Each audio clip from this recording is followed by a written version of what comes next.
मोदीजींच्या नेतृत्वात विकासाचा मार्ग आता थांबणार नाही. पालकमंत्री मेघना Bordikar.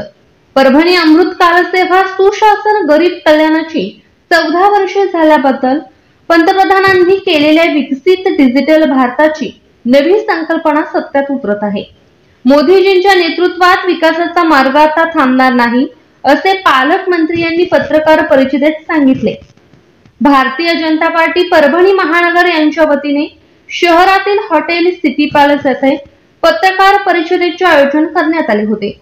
Chandrayaan, Gaganyaan, make in India skill development, गरिबांना 4 कोटी घरकुल देण्यात आली आहे. ऑपरेशन शेंदूर राबवून जगाला आपल्या देशाची ताकद दाखवण्यात आली आहे. भारत 4थ्या क्रमांकाचा आर्थिक महासत्ता बनला आहे. 44 लाख कोटी रुपये नागरिकांच्या थेट खात्यात जमा केला आहे. गरिबी निर्मूलनाचे काम केले. जनधन योजना राबवली आहे. व्यवसाय उद्योग सुलभतेमुळे 4 कोटी लोकांना नोकरी लागली आहे. मध्यमवर्गीय यांच्यासाठी टॅक्स सुरू केला आहे.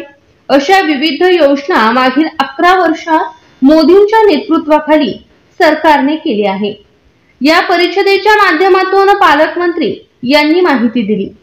यावेळी भारतीय जनता पार्टीचे महानगर अध्यक्ष शिवाजी बोरसे, ग्रामीण जिल्हाध्यक्ष सुरेश भुमरे व विलास पाभर यांची उपस्थिती होती. महाराष्ट्र समाचारचे परवेशे, परभणी.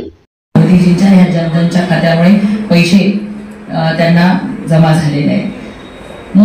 मोदीजींच्या सरकारने आपलं ईज ऑफ डुईंग बिझनेस ही जी कन्सेप्ट आहे पातळीवर नवा विक्रम आपल्या देशाने स्थापित केलेला आहे. खास मध्यम वर्गीयांच्यासाठी सुद्धा 12.75 लाख रुपयापर्यंतची इन्कम ही कर्जमुक्त हे होत नाही. घरपट्टी, पाणीपट्टी आपली लोक भरत नाहीत तेवढी, आणि म्हणून महानगरपालिका चालवायला जे काही आता समजा घंटागाडीवर तुम्हीच म्हणताय 3 वर्षाचे पैसे दिले तरी ते करते. या सगळ्या गोष्टी कशा आहे, खूप वर्षापासून सवय लागली ना आपल्याला. जे कोणी बॉडीवर असतात ते काही सक्ती करू देत नाहीत. आता तुम्ही रेकॉर्ड करून घ्या, तुम्ही फिरवणार पुन्हा. कायमस्वरूपी खंडित वीज ग्राहकाचे 7 कोटी रुपयाची थकबाकी आहे परभणी शहरात, आणि परभणी शहरात 63% वीज गळती आहे.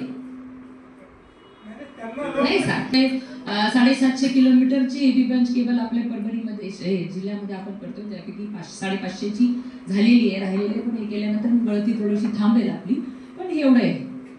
घरपट्टी, पाणीपट्टी सुद्धा वसुली थकबाकी आता मी घेतला नाही खरं, कारण की आजच्या पत्रकार परिषदेत